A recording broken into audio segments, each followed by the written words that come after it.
any of those officials mentioned has made himself a witness by swearing an affidavit. Yes. Provided that the criteria I mentioned earlier is arrived at. That is failure of the parties to discern from his affidavit what they think would persist in the court. Once any of the officials has filed an affidavit, then subject to them satisfying you that there is reason why he should come and clarify on his affidavit, he or she may be called to be cross-examined over the affidavit. If yes, is the discretion of the court limited? Is it limited in any way in asking a witness to come to be cross-examined? My Lord, I said earlier that it is in your discretion. In other words, counsel has invoked your discretion to demonstrate the reason why your lordships should create an opinion that the appearance of the witness who has sworn an affidavit is important for you to arrive at just decision. The discretion is on my lordships. Having said that, my lords, I'm saying... What about what you raised on the parliamentary privilege? If you go to Article 137 of the Constitution, clause 338, when sitting as a constitutional court, the Court of Appeal shall consist of a bench of 5 members, that of a person who alleges that any act or omission by any person or authority. Where does that leave your parliamentary act? My lords, on that one, I refer your lordships to Article 97, 1 of the Constitution. And I want to say it verbatim, because the Speaker, the Deputy Speaker, members of Parliament, and any other person participating or assisting in or acting in connection with or reporting the proceedings of Parliament or any of its committees shall be entitled to such immunities and privileges as Parliament shall by law prescribe. Yes, of course, those privileges prescribed by law, that law becomes an act of Parliament and cannot override a substantive provision of the Constitution. They even plainly looking at it, those privileges can only be provided by Parliament. Whatever they are, they cannot override a substantive provision of the Constitution. Whatever. Yes, my lord, but because if that one had said that as provided for in this Constitution, yes, but if it's going to be provided for by Parliament, absolutely nothing. It's just an act of Parliament. Now, my lord, we have the two provisions to be considered by your lordship. No, there is a learned attorney general. There's another matter. I have followed your submissions, your reasoning. I wanted to raise this. Isn't there a distinction, or isn't there a difference in what the law, the Constitution, and the other act of Parliament you are relying on, which first surfaced in 1955, but it's since been adopted up to 2000? That is protecting the Speaker, the Deputy Speaker, and such other officials from being held personally liable. In other words, suing them in court, for example. And then asking the Speaker to come and clarify as a witness, not as a party to the suit. It's not being sued, but for court to determine, I'm not saying I'm making a ruling, for court to determine whether or not the enactment was in accordance with the law. The process that led to the enactment was in accordance with the law. Does the law you're relying on say the Speaker cannot be asked to clarify, to explain certain things? Because to me, it appears that in this circumstance, the Speaker is being asked to come and explain certain things.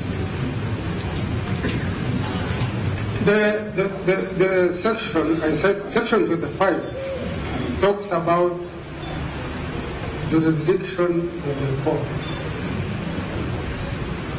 In my humble submission, that jurisdiction includes both being summoned and being sued. That's my humble. Let me even put it differently. In these other matters, for example, the issue of the gap between the second and third reading, I'm giving us an example. It is an issue before us, not so? And that was a decision of the Speaker. What we pronounce ourselves on the action of the Speaker. Because that was a decision of a single person, that she had the right in law to do it, or she did not have the right in law to do it. If you find she had the right in law, or she did it in accordance with the law, it fails. If you find she did it outside of the law, actually we would even blame her, saying she should not have done this. Are you saying the law on immunity will even preclude us from saying she acted wrongly, or from upholding her decision to say she acted properly? No, my lord, we have to distinguish between the Speaker and the actions of the Speaker. You are right, and you have the mandate to inquire into the actions of the Speaker. But this section... What is Mr. Mbale asking? But how can we do that without offending the rules of natural justice? How can we question the Speaker's decision, for example, without the Speaker being heard? Because we might not be satisfied with the allegations made against the Speaker and would want to have a clarification from the Speaker. And now he said she's immune. How can you be immune from the Constitution? Let me tell you, non-electoral general. Council, are you listening? I'm saying this, I'm telling you what you know, but for the benefit of everybody else. As a sitting judge, I, OB5, can make a decision that can cost the country trillions. But I'm not going to be sued, I'm not going to be sacked because I made a decision wrongly. I just failed in my appreciation of the law. But nobody is going to say, sack him, and a tribunal is established because I made a wrong decision. There will be an appeal for my decision, and the Supreme Court will rebuke me. Actually, they can whip me several lashes judicially, as you understand. That's the protection I am accorded. That at a personal level, you cannot say, we lost this because of your wrong decision, you must pay, or something like this. But that's not to say nobody can touch me because of my action. The appellate court will say, with due respect, with utmost respect, and then the subsequent wordings are very unkind. But they'll be referring to me. Yeah. So I don't know, but we understand. My Lord, I fully appreciate your wise counsel and your full knowledge of the appreciation of the law. I think I do myself a good service by leaving it in the hands of the Lord. Thank you. Having made the solutions as I made them. Thank you. Any rejoinder from the persons who raised the matter? Yes, my Brief rejoinder, just a quick one. Yes, a brief one, my lord. In regard to the first, Council Kwago, let me seek first some clarification from the Land Attorney General. Land Attorney General, would one be correct to say yes? The Speaker, in office of Parliament, enjoys immunity, but if that office of Parliament says, I am I want to testify over a particular matter by filing an affidavit in court, then that officer subjects himself or herself to being cross-examined in court on the basis of that affidavit. My Lord, you couldn't have stated it any better. That is exactly the position. Father, just a moment. You can sit down. You went further, I'm helping you. Apart from what my Lord should have said, you went further to say, but before such a person can be brought to be cross-examined, there are parameters, there are certain things which God must be satisfied that they have been met in the application seeking to bring them before court. That is your case. Exactly, my Lord, that's my case. Yes. I'm saying those seeking to cross-examine, first of all, I agree with the Lord Justice Kasule. That is the position. If one puts himself in such a situation that he has waived his immunity, then he can be cross-examined. But even then, having done so, in order for him or her to appear to be cross-examined, the party seeking to cross-examine him must satisfy the court that there is reason which should make you form an opinion that his evidence on cross-examination is required to assist your lordship's reach justice. Because we don't want to get a fishing expedition. Yes, my lord. That's going a fishing expedition. Just call people, ask where have you been, what is your Okay, please respond, brief response from the counsel for the petitioner. My Lord, I have a very brief reply here.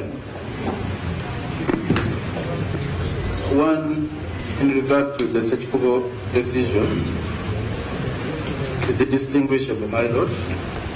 It's my submission that it's not applicable in this case. That case dealt with a matter which was on appeal, where the jurisdiction of the appellate court is restricted to appraisal or evaluation of the evidence of record. So it's only in exceptional circumstances that court will be moved to get additional evidence by way of cross-examination. No, that was not the issue. The matter was challenging the decision of the Court of Appeal for having declined to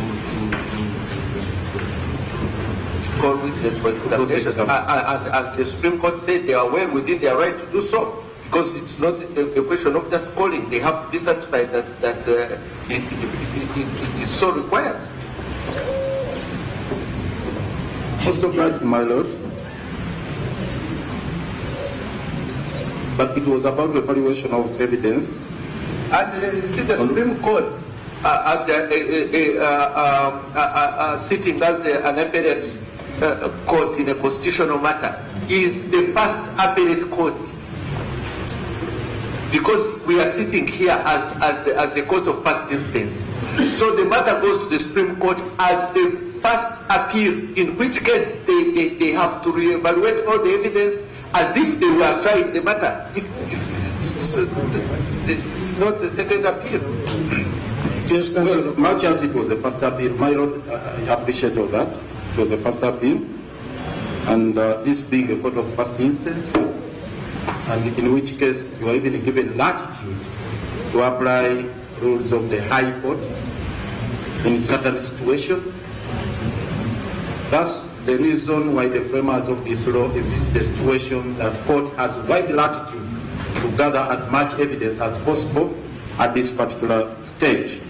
That's why you have that wide. No, court does not gather evidence. The petitioner has gathered evidence, court looks at it. We cannot get evidence and then look at it and then decide on it ourselves. My Lord, it's not our work to gather evidence for litigants. my Lord, the petition to be tried, court entertains evidence, but it does not gather it.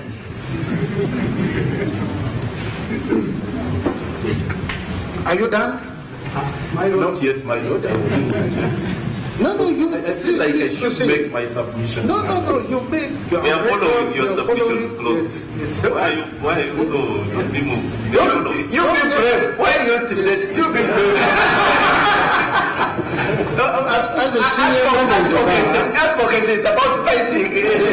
That's why they call them legal battles.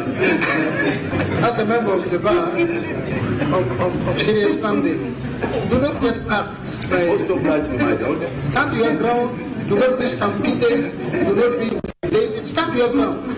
If that's what you believe, but you see, you're making the same point all over again. That's why I was stressing a point, my Lord, distinguishing the two cases. Which you've done, and this being a court of first instance, I was stressing a point that you have widely discretionary power to entertain evidence from all parties, including those who have not even deposed after, who have not sworn after. The point Mr. Mavidis was making, I don't want to go so much into that, he will substantiate, but that's the point I wanted to make, that it's not, that the case of Sechikubo is not on force, it's not on all force. This one. Distinguishable. It is distinguishable. That's the point I wanted. We got you very clear. My Lord, the second leg of my argument is in regard to the court being moved to exercise its discretionary powers in this particular case, to grant leave. If you go by the argument of the Attorney General, my Lord, it will be stretching in the meaning and interpretation of Rule 12 levels of absurdity. That you go specifically to the issues you intend to put before the witnesses who are going to come here and say, I intend to ask such and such questions, and this is the kind of evidence I expect to extract from these particular witnesses. That would be stretching it to levels of absurdity. I thought even in criminal law, by ambush, everything has to be on the table. As this is a simple matter, and why we have pleadings is that everybody must know what the other intends to do, so that we don't have an ambush. They used to be in criminal law, but no longer. What about in civil, where all the pleadings have to be in place? You have to do the confessing, you have to do the summaries and all that.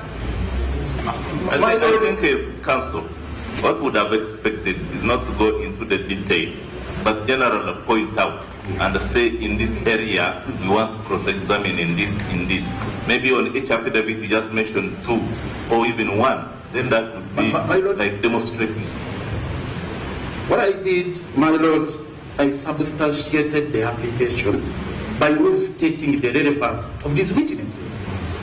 And the justification I did that if at all it was captured on record, this is what I said for record purposes, and I want to repeat. We are served late because the justification is not all about the specific areas you want to cross-examine the witnesses for, but also even the circumstances concerning the case that can also move court. This is exactly what I said, my Lord.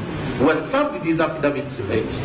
We do not even have adequate time to put in rebuttals to these affidavits. And my Lord, we felt like it's necessary for us to do justice to this case. Since you are here, because your clients are here, why don't they put in the rebuttals? Why don't they put in the rebuttals? Or you specify the areas where you want to cross-examine. Because cross-examine entails to this. First of all, there is already evidence in chief by way of affidavit, to which you can refer. The evidence in chief is already there.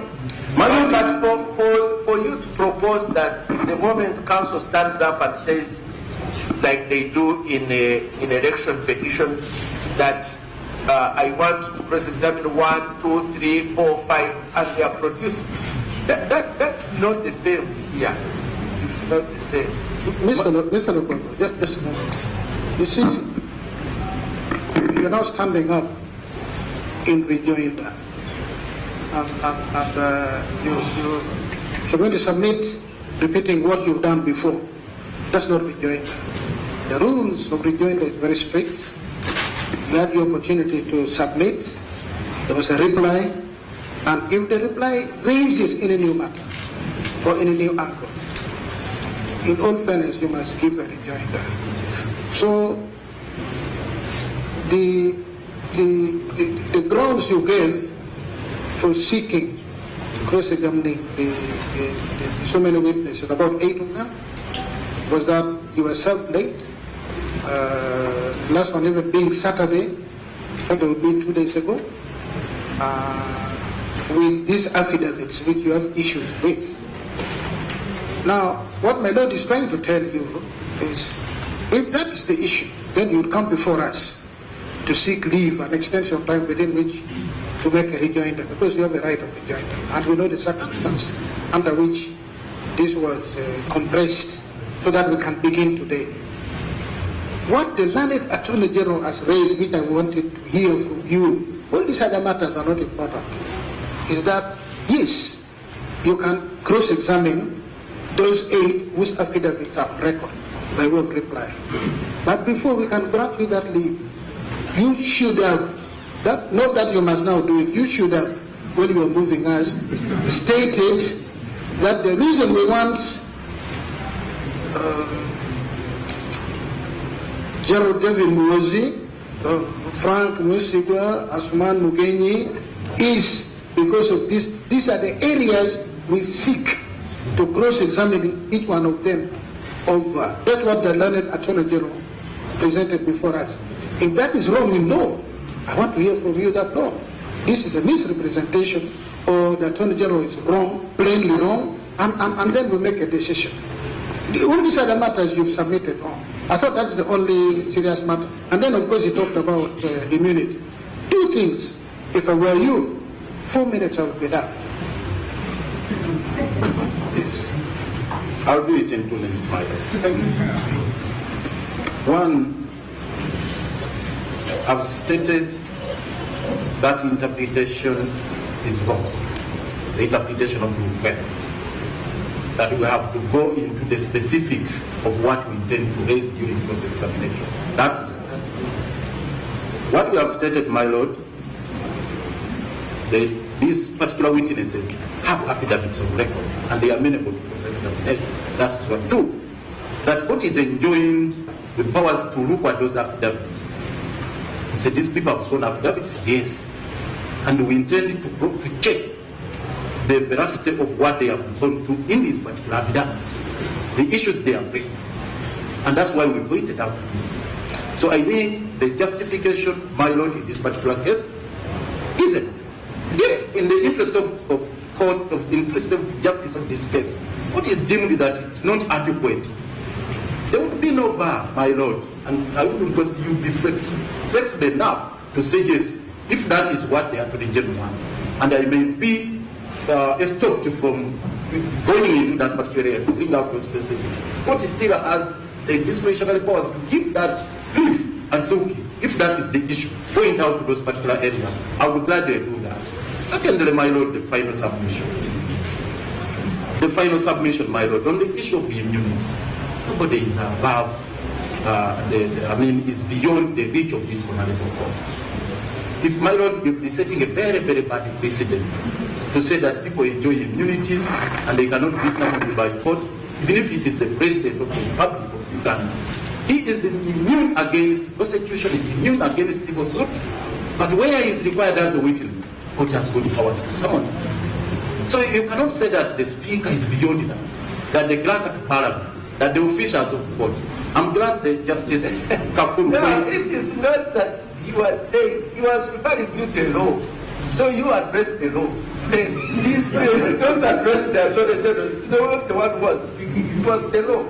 He said he was referring to that law, and we are saying, look, that this law cannot be constitutional. It has to be read subject to the Constitution, and I don't see how it can override Article 137. On my part, I don't see how it can happen. But my lord, the issue is not about the immunities against. There is no law he cited. He cited some law. No, it's not about. No. That immunity is about dragging that the speaker to court. But if it is dragging out to court, what's the problem? No, but it was about. There are situations where you can say, well, this cannot be sued on this particular issue. But where you are required as a witness, this way I'm drawing a distinction, my lord. When she's back there, she will pick up a defense. What I want you to take, what you have not answered, is what do we do with the rule 12 which says the court may, that with the leave of court, any person swearing an affidavit which is before the court may be cross-examined or recalled as a witness if the court is of the opinion that the evidence of the witness is likely to assist the court to arrive at justice. So the discussion has to be exercised within that. The court must be provided with information for it to determine that the evidence of this witness in cross-examination is likely to assist. Now, you have not referred us to that evidence. That is the only issue. Because the discretion is not as wide as you are presenting it, it appears to me that it is a bit restricted to a situation where the evidence is likely to assist in the court. Now, how do we determine that the evidence is likely to assist the court when we have not been told about the evidence that upon which it is? My Lord, I think you answered that. You said in case it is necessary, you said we still have the powers to ask you to do so. I got you right. That's what whether we do it or not, you will hear from us. Yes, Mr. Demokama. My Lord, in the case of Constitutional Petition number 10, we have requested to cross-examine only one witness. And before doing so formally today, my lords, we notified the respondent. In writing or orally? Okay. And he received the notification. Therefore, we have not ambushed the respondent on the matter. Your Lordship. Did he also present that to court? It is on the court file, my lord. It was properly filed and then served to the respondent. Did you indicate the areas? My lord, I believe this is the area where the court will finally guide us today. Because, my lord, Rule 12, Sub-Rule 2 is there, allowing cross-examination. Although in a limited way. You see, when a rule of court or a rule in legislation has been adjudicated upon, the court has pronounced itself on, more so the Supreme Court, then either the one you're arguing does not fall within that as submitted, it can be distinguished. We'll look into it. Either it doesn't fall, or if it does, you must give us a reason why it's not being followed. I'm obliged, my lord. Because it is this court you're moving to exercise discretion, to grant leave for the other people, actually not even to grant leave alone, to issue the summons, because the summons is issued by court. So the argument by the learned Attorney General is that this court does not just hear, oh, you want to summon X and it says X come. It must be satisfied. And the satisfaction is coming from the person who makes the application. It's really a simple matter, which should not take long. If you think you've already done it, tell us so. If you believe you've not, just a moment, let him conclude. I'm obliged, my lords. And that is why we are here moving this application, my lords, to prove and convince you to summon this witness for cross-examination. And with specific reference to the mentioned witness, Honorable Mr. Margaret Muhanga, in paragraph 8 of the affidavit, because you want me to substantiate, so may I do so before court? In paragraph 8 of her affidavit, my lords. But my lords. No.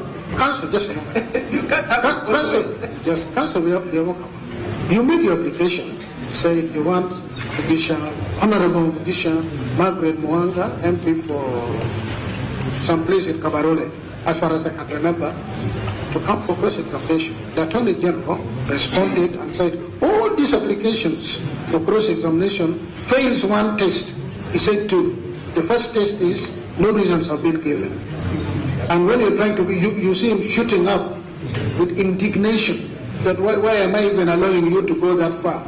Because he has already responded. He said, you give no reason. Your learned friend seated next to you say, okay, if we're not satisfied that the necessary reasons were given, we should act as a court of justice and allow you to present those reasons. So there are two options. Either you're satisfied us, or if we find you not satisfied us, we should. That is the submission of London Council Alliance. But not that you should now begin presenting. Because I'm grateful, my lord. Yes. I'm grateful. Yes. And maybe, my lord, this is where we have a bit of confusion at the bar.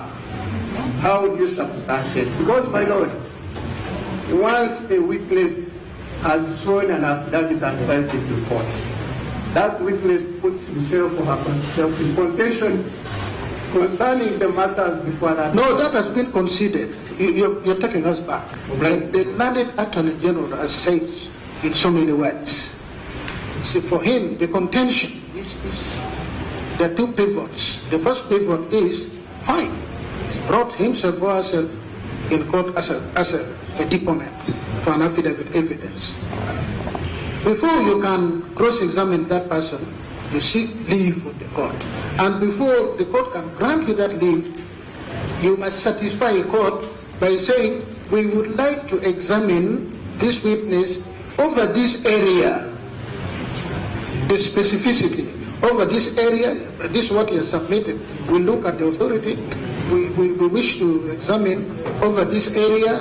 If there are three areas you mentioned, and then the court will look at it, you tell us why, and then the court will look at it and say, oh, it's necessary for arriving at a just decision.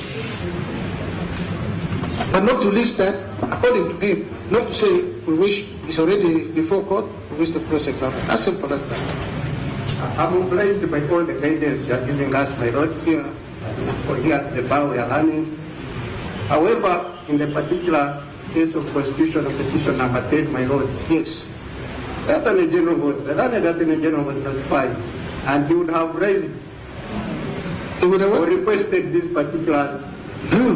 When it was No. You do not shift the burden of proof that way. Both the burden of proof and evidential burden lies on you, because you're the one bringing the matters. He will be very happy. He will go and join Kampala Club, say, I'll meet him in court tomorrow, since he has not done anything. So, Council Work Office, I've seen you. Before I sit down, Yes. in our case, my lords, all I wish to do is associate with Mr. Kwago's prayers on this matter, but also while affirming that you hold the final decision under Rule 12. However, the justice of the matter, requesting one witness in an entire petition is not too much, and having not ambushed. No. Even if there were 100, once we are satisfied that everything has been done in accordance with the law, we are here to determine the matter to a just conclusion. Don't worry about the number. It's not about numbers. It's about whether we are doing the right thing. My Lord, So that counsel, during the trial, when you start now asking the other things out, you say, but this is not what you requested this witness for. You told us you are going to around this area and restrict yourself so that we go on. Because otherwise it becomes a fishing expedition. Maybe counsel, for the petitioners, I may ask, in the event that court is inclined to grant the application for the witnesses to be cross-examined, would you consider that because we have to issue the summons and then procure the attendance of those witnesses, in the meantime, would you consider to proceed with the other legal, the questions of law, the issues of law that relate to the petition, and cross-examination can be later on the issues of fact? because there are a number of petitions here that really are premised on purely questions of law. My Lord, our petition. Your name, please. And additional our petition raises both mixed law and fact. Which one? We have consolidated, my Lord. They still remain separate. Okay, five this year. For example, you do not represent Mr. Mbale. Most of that, my Lord. Yeah, but we have raised both issues of fact and issues of law. It will not be very, my Lord, I will term it will be shabby for us to submit on the law, then come back, then submit on. We shall not even be saving time. We shall be doing the same thing. Why? If we agree that all these 10 people are going to be summoned for whether cross-examination or fresh examination followed by cross-examination, what has it got to do with this issue of conceptualization and blah, blah, blah? What has it got to do with that? Does it touch on how somebody in a dream like Idi Amin thought of this thing, the way he dreamt about chasing away the Indians? What has it got to do with this cross-examination? The conceptualization itself is not abstract. I look at it this way. You have raised issues. We have come to issues. Mr. Kwame says he has some more issues. Yes. But it appears to me that there are some issues which are purely on questions of law. Or if they are not there, we can frame issues that are purely on question of law. We start proceeding with those as we wait for the others that are premised on both issues of law and fact. Yes, so we have also to deal with this matter as because we don't have eternity, and we don't want to extend time of the court also. Yes, so we are, it's just a question, and whether you can consider that maybe in the way we determine this appeal, in the event that we are inclined to grant leave for witnesses, we can still first argue the issues of law, set out issues of law, purely of law, and start with those as we wait for the other issues of. So we say this hearing we are only going to deal with issue 1, 3, and 4. Yes, my Lord. And we start on submissions on that. Most obliged, my Lord. Because it will not be fatal to these other issues which may be touched upon by the process. I don't even believe to have those witnesses cross-examined is going through it alone. So it's better we agree that we deal with the issues of law first. My colleague, Mr. Mbale for the General Society, is ready to proceed. My Lord, I have a rejoinder to the Attorney General's submission. But before that, my Lord, I need to make some answers to Justice. You're going to give us a rejoinder. You must follow the rules. You're not going to begin first submission. No. You see, the court proceeds, Mr. Mbale, the court proceeds on rules. You had an opportunity to present. The learned Attorney General responded. What new matter was raised by the Attorney General? Address us on that. That's what we call a rejoinder. There are no opening remarks. Court asked questions from me. You don't have to answer. Much obliged. I was bringing your attention. But my Lord, so you don't have to answer. in my rejoinder, first of all, I don't seek to cross-examine the Speaker. I seek to examine the Speaker. So that has to be clear. Secondly, my Lord, about the submission about Rule 12. It is not true that Rule 12 applies to this matter. Why I went to Order 16, Rule 1, is that Rule 23 of the Constitutional Court rules allow this court to apply them when there is no clear law. In this case, Rule 12 only provides for witnesses who have already submitted themselves before court. We have a situation where a would-be very important witness is hiding her head, probably to avoid court from dipping deeper into her actions. In such situations, that's when Order 16 Rule 1 comes in. That someone may be important, but decides to hide. So court can put its long arm onto such a person to tell her that, come and tell us what happened. This is my application before this court. That the speaker, actually, my lord, we are with you at conferencing, the land state acting committee director intimated to us that the speaker was going to make an affidavit. If you could recall the proceedings of those days. Yes, yourself. When she was asking for you to validate her affidavit, because she was saying that she needed time to file more affidavits. And she said one of her clients, who was the speaker, was abroad then. So she had to come back and make an affidavit. All of a sudden... I don't know if they went as far as saying has to come back and make an affidavit. That's they what talked about being outside. Maybe for consultation, so that somebody first and happens. But the point is, the point, I understand what you're saying. The point is, they're saying, even then, the court must be satisfied. Yes, my lord. Yes, my lord. They've given us those three. Have they raised anything which would make you add one more reason?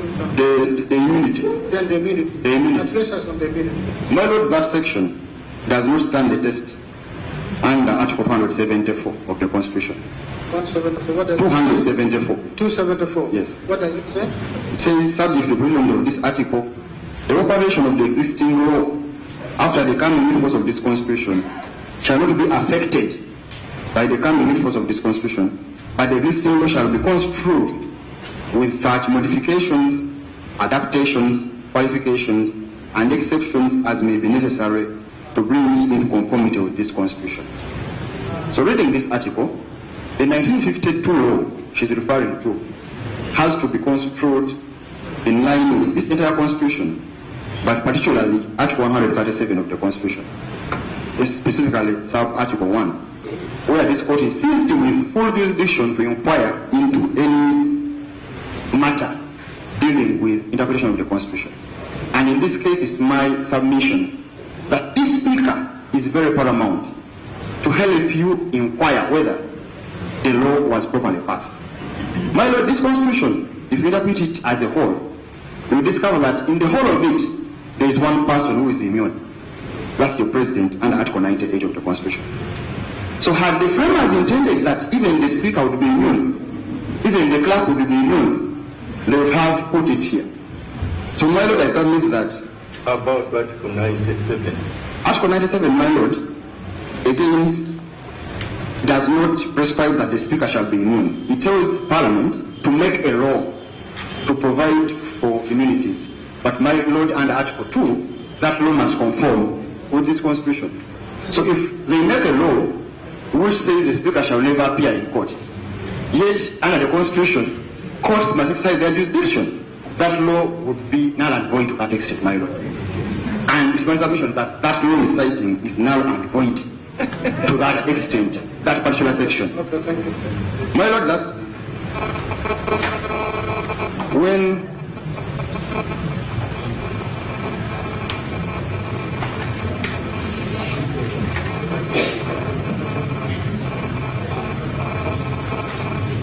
Yes.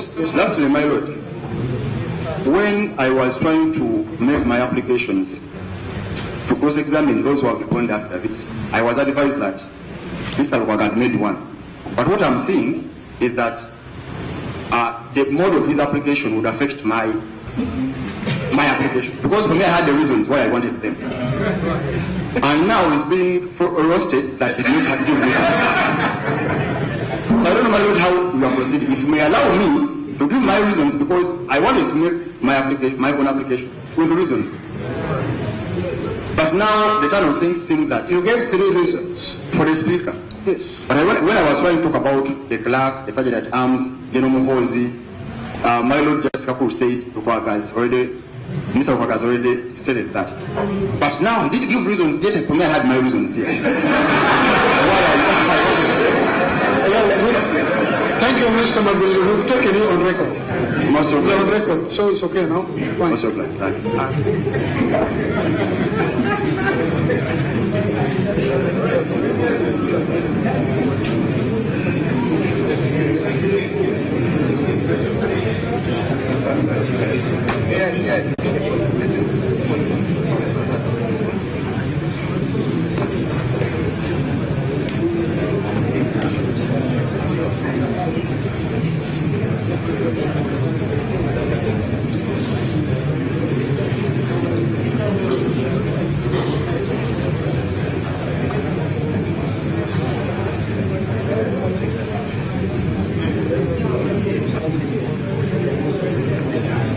So, learned counsel, ladies and gentlemen, hear me out. We listened to counsel for the petitioners who seek leave of this court to have certain named persons cross-examined, and there's an application seeking a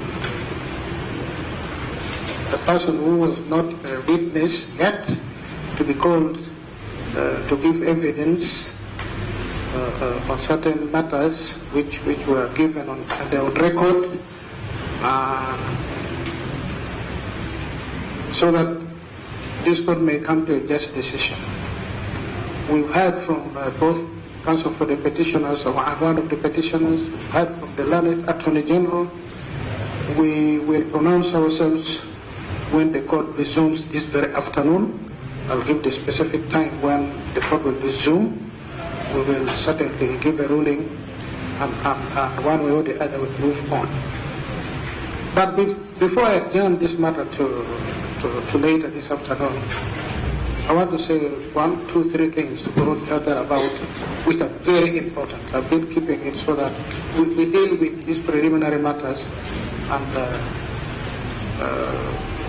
by the time we resume in the afternoon, we'll know where we are, how we're going to move, the modus operandi, the rules of this court, on how to conduct ourselves. I will say a few words. My learned lords will add, and then we'll adjourn. My Lord, I don't know whether my Lord is now summing up the procedural matters. I had raised on the matter that I wanted resolved here and now. And I take it that this is the Attorney General of Rokotana Musekla.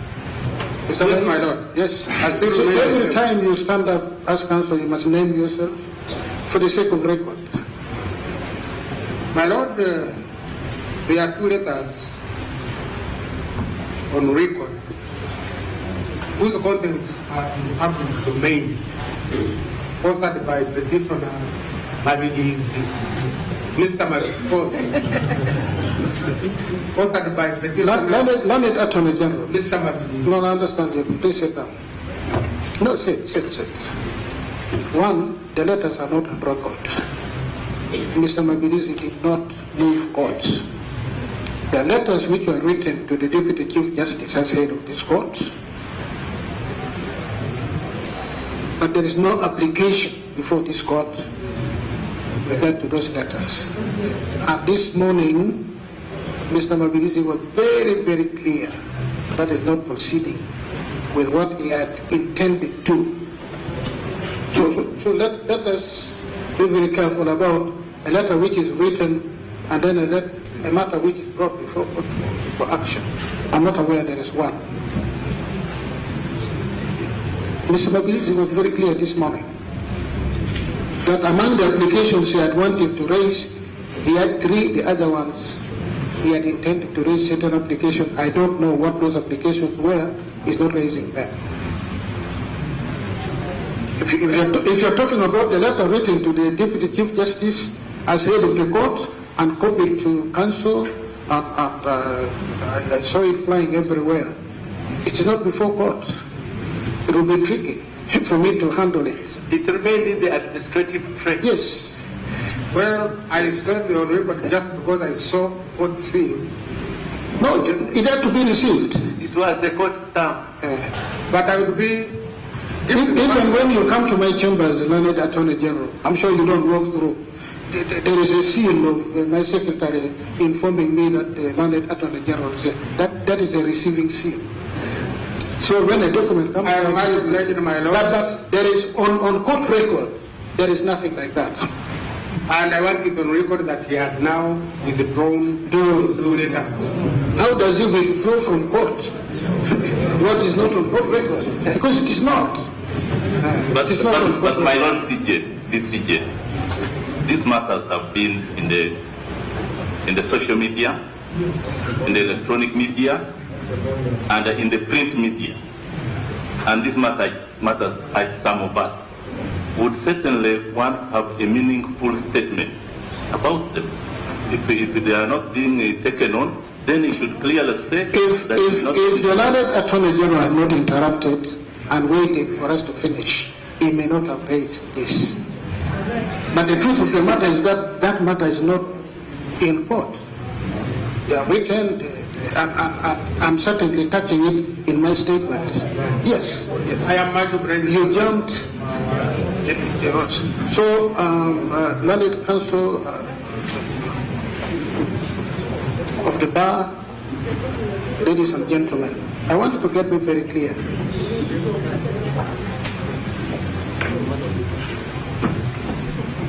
The Constitutional Court is sitting here in Mbale to determine very important matters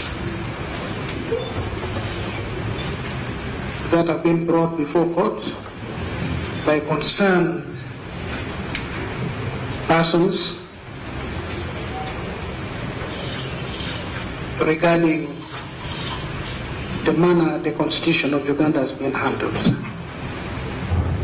If I can put it in summation, we take judicial notice of the fact that this is not the first forum where this matter has been discussed. Various people have had the opportunity to discuss this matter and others in various fora, in Parliament, in your POC joints, on FM radios. The list is long. But despite all that discussions, all those discussions, the persons who have come here are not yet satisfied, they remain aggrieved. They have come to this court seeking justice.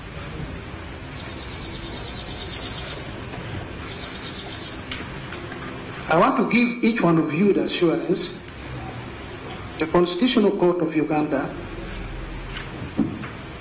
will, and I think you've seen evidence of that since we started this morning, will give the opportunity to counsel for the petitioners, counsel for the respondent,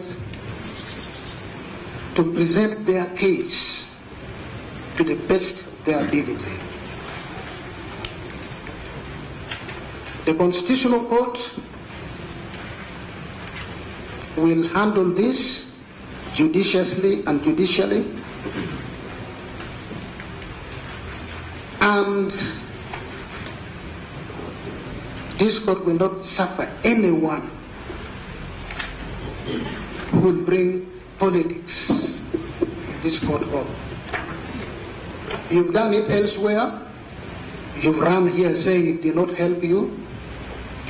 We did not intervene. We did not join when you are doing it in the other places. Now,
akin to a public interest litigation.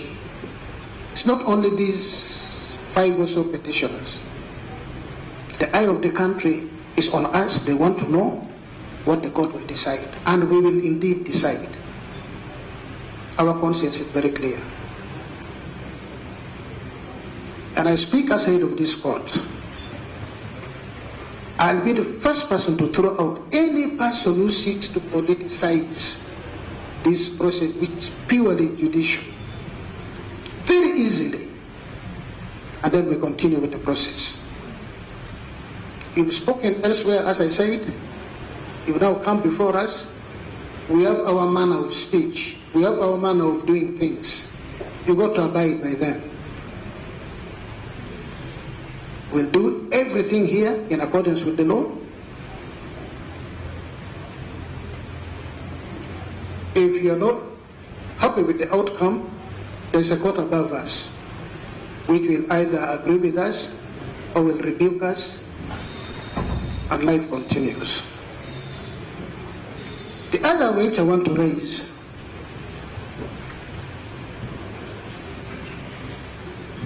when the court is doing their things, and this I begin with the lawyers. Lawyers are officers of this court. And if anything is up, they should be the first to rise up to protect the integrity of the courts. They are the link between the people who seek justice and the people who administer that justice. If something is up, you know the proceeding, you know as learned counsel what you can and what you need to do. That one I cannot educate you about.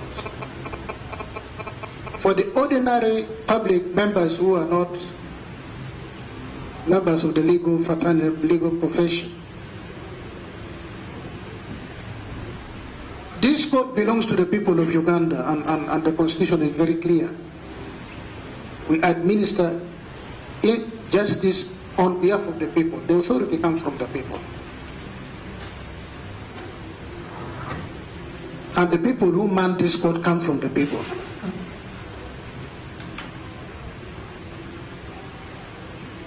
This court has got rules.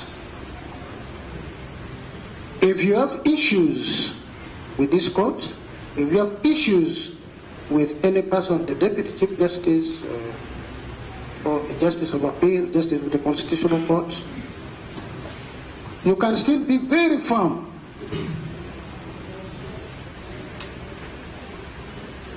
But approach the matter with decorum. You don't have to go on top of this mountain behind Mbale and come chest. You can just achieve what you desire with a little bit of decorum.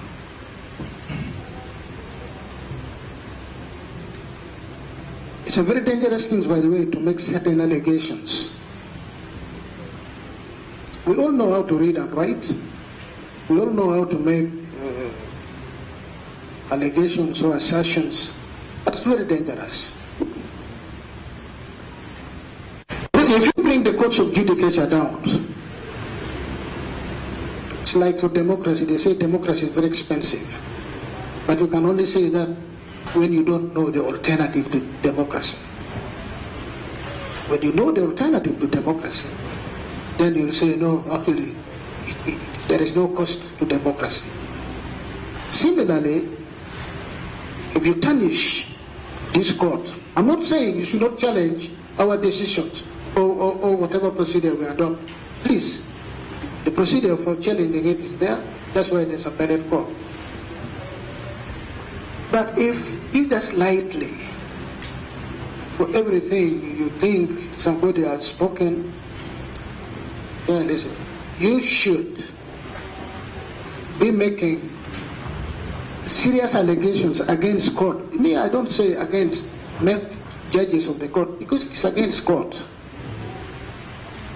You are fighting yourself, you're shooting yourself on both feet, and the consequence for this country is disastrous. I think we must uphold the integrity of the court. You must be free to stand up and say, my lords, on this, we thought it should be like this. If we make a ruling, why not? You can make it a ground of appeal.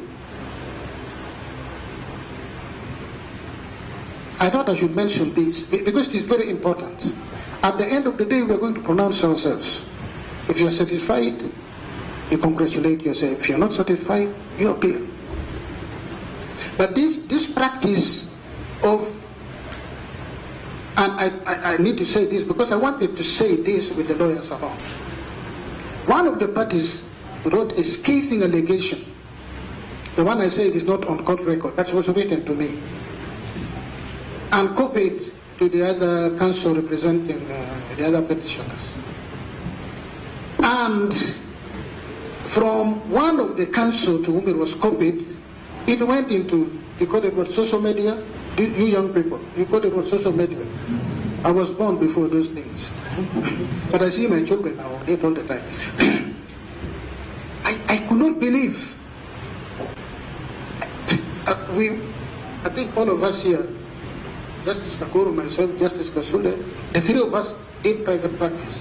My Lord Justice Elizabeth and Justice Barishake probably did not. When you receive a document like that, and the first thing you do is to make it spiral all over the place, I think that is irresponsible. Because first of all, there is no proof. It is not heard in court, and then the court has found as a fact that what is being stated is true. And you're already broadcasting it everywhere. I thought, I could not believe. Search your individual soul and see whether that is right. Search your individual soul and see what is right. This is not to preclude any person from raising any matter. But even in that one which was being raised, there is a procedure. And for those of you who do not know, if you have an issue with Justice Owindolo, who is hearing a matter you're interested in, the law says you approach me and say, my Lord, I'm seeking your indulgence. You can be very nice, but the outcome. In this matter, this is your sister-in-law, in this matter, it is this and that, whatever it is, and I do not want a situation where I have to stand up in court and make this public. This is what the rules of procedure say. Acceptable rules of procedure. Then I say, what is it? You tell me, I say, oh no, you are mixing me up with another Owing, it's not me. I even know that Owing you are talking about who is married, so on, so it's not, so, oh, sorry. You know, you would have saved the situation by following the rules, by consultation. And if you are an unrepresented litigant, I think it's good to consult with senior lawyers on some of these things. So, okay, I have this. Then you get a second opinion. You have your opinion, you get, Mr. Ugalo or Honorable Rupota, you say, no. If you have that, you don't do it the way you want to do. This is the way to do it. So that we preserve the integrity of the institution known as judiciary. In other countries, by the way, you'd be held in contempt. You should actually load yourself for the manner we've handled these things before. You'll be held in contempt, including the law firm where these things spiraled out. You would be held in contempt. I'll give you an example. 2 years ago, in one of the courts in the United States of America, a judge was in court as I am. His phone rang. He forgot to switch it off. It rang from his pocket or something. He stopped that proceeding he was on and began a proceeding against himself in contempt of court and fined himself like some hundreds of dollars. So he adjourned, he went and had to pay first, then came back. How much more would we hold you in contempt for the matters which I'm talking about? So let's be careful. Really, let us be careful. Finally, leave the administration of court to court. Some people even want to determine who should sit in judgment, who should be on the panel.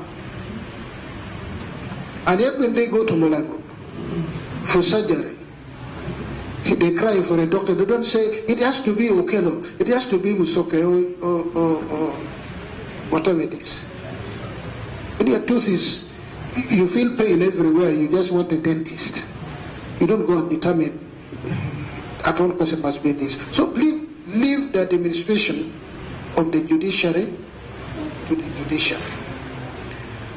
Where we like to sit, the rules are very clear. Who determines where we sit? The Constitution of Uganda, our rules of this court, it's very clear who determines where the court sits. And this time round, it was determined that the court would sit in Mbale. I think some people thought there would be a series of roadblocks on the way. At least when I came, there was none. I don't know if you found them when you are coming. And they removed them because they feared me. I don't know. We brought this case here in Uganda. The last time I checked, Mbale is not part of Kenya. It's a town in Uganda. So it becomes a big issue where we sit. Really? Many times the Speaker of Parliament has invited us for the budget, for State of the Nation address in the conference center. Nobody has made noise. That is not Parliament. Because the Constitution allows the Speaker to locate the sitting of Parliament in Yumbe, in Amudat, in Kisoro, in Bundibujo, if she wishes. Similarly, the same laws mandate the Deputy Chief Justice to locate the sitting of the Constitutional Court anywhere in Uganda. It becomes an issue. I think we need to rethink. My appeal is we need to rethink. Let us deal with the real issues. When a mandate is given to somebody, leave that person to carry out their mandate. Finally, I repeat myself. This court sitting at Mbale is going to render justice in the petitions which have been brought before it, without fear or favor, in accordance with the oath we individually took to protect the Constitution and not to favor or fear anyone. Thank you so much. We'll hear from my lords if they have something to add, and then we'll adjourn for later. Thank you, my lord.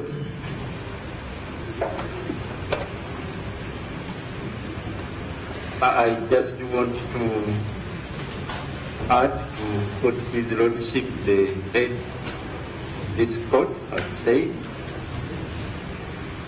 Let us concentrate on the substance, the real constitutional issues that require the resolve. And that is of absolute necessity, because a lot of things, a lot of activities, a lot of programs are depending and awaiting the decision of court on the issues for us. And as we go through this, the essence of justice requires that we be professional and we be humane. At the end of it all, we shall remain what we are. Ugandans, human beings, having the same aspirations and having the same challenges to meet. We came to Mbale not because of any extraneous circumstances. The Constitutional Court has resolved a long time ago that justice must be done in any part of the country. And we have tried as much as possible to go all over the country, particularly in criminal matters. This is not the first time that this court is in Mbale. We have been here several times in criminal matters. Recently we were in Arua. Some few weeks ago we were in Jinja. So that the ordinary Ugandan, whatever corner of Uganda, can get a sense of how judicial matters are resolved upon. And this is of the essence when it comes to constitutional issues. Mbale is fortunate that it is the first one as far as constitutional issues are concerned, and certainly we intend to continue this in other parts of the country. In East Africa, possibly it is only us in Uganda where the Supreme Courts only sit in one area. But elsewhere the courts move, and that moving is intended to inspire, particularly the ordinary people, that there is justice, that there are higher courts, and that those courts can carry out their responsibilities in any part of Uganda. That's why we are here.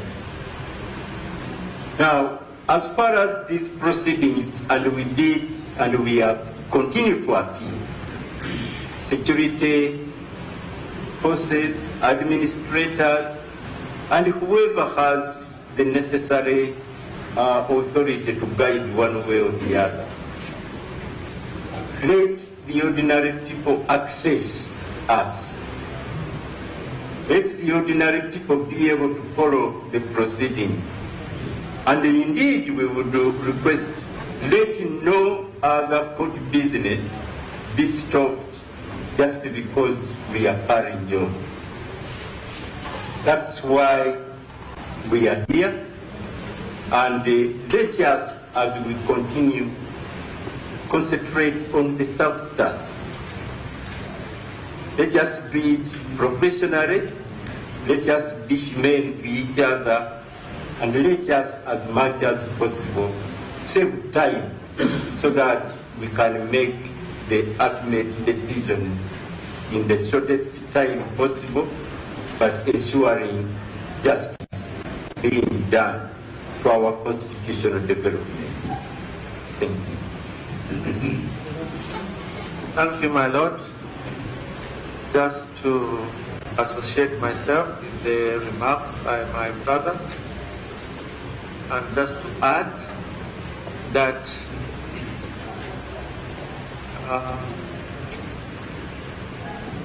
in a court, or in a court matter like this,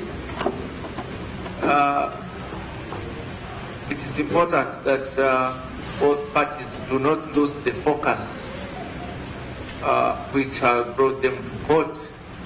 That is to present the issues,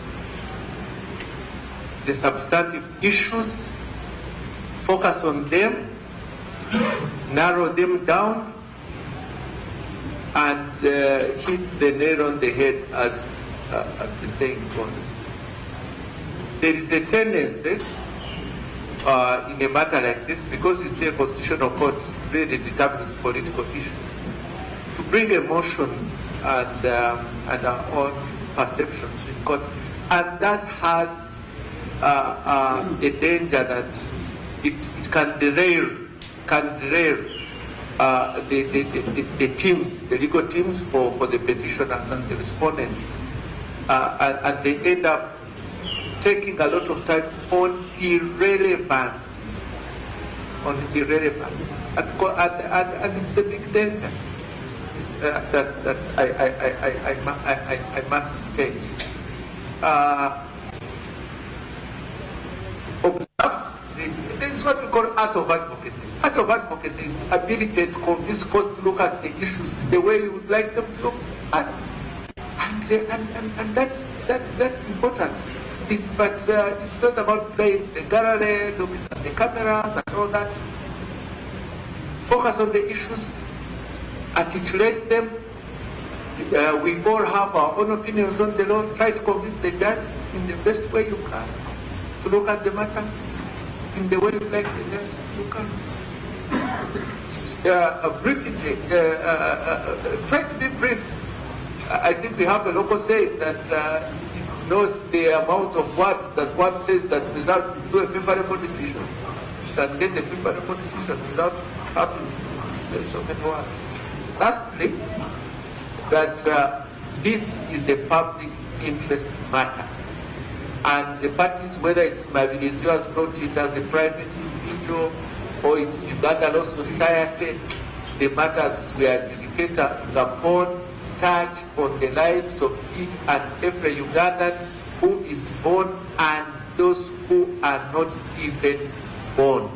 It touches on our democracy, on our history, and we must not vulgarize it with our own issues and demeanor, all that as if it's about ourselves. It's not about ourselves. It's not. So give it the importance that it deserves, and don't bring here frivolous things, repetitive things, and expect to leave them because it's an important matter. No, we are not going to accept that. We are not going to accept that. Go back to your pleadings. In my experience as an advocate, and I was an advocate for 27 years, continuous 27 years, I did litigate a number of public interest cases. Many of them failed because of poor advocacy, poor pleadings, poor presentation, simply ignorance. So be focused. I thank you.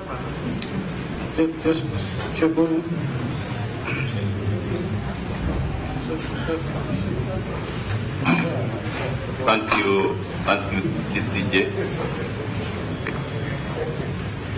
The problem with being a judge, is that you cannot take your issues to the press. You cannot even defend yourself in the social media. You are voiceless, and you just wait for sympathy. So, those who make statements, be mindful of the voiceless judges, the voiceless judicial officers. And at least, if you have to make a matter, make it without creating stories. Having said that, I will continue one eye for one to adhere to the judicial process. Thank you.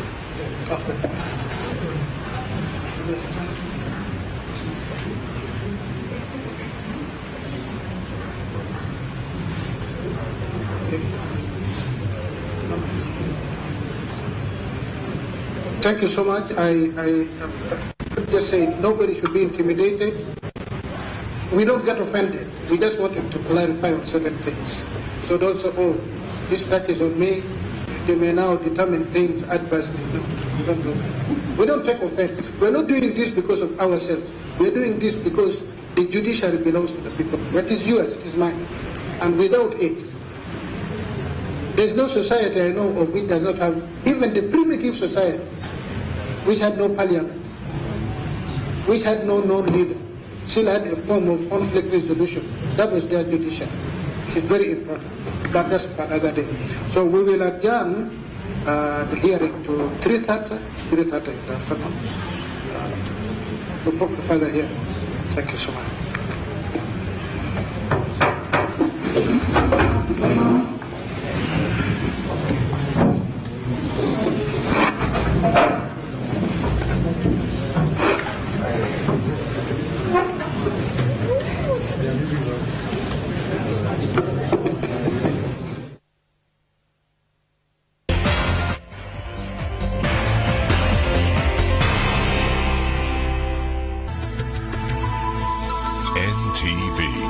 Turning on your world.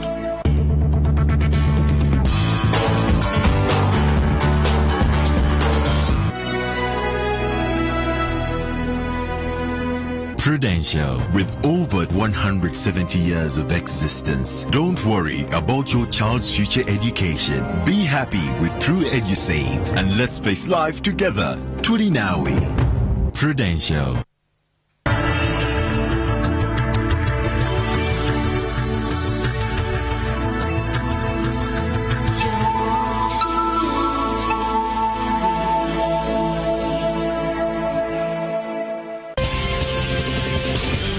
Omumuli gw'emizannyo with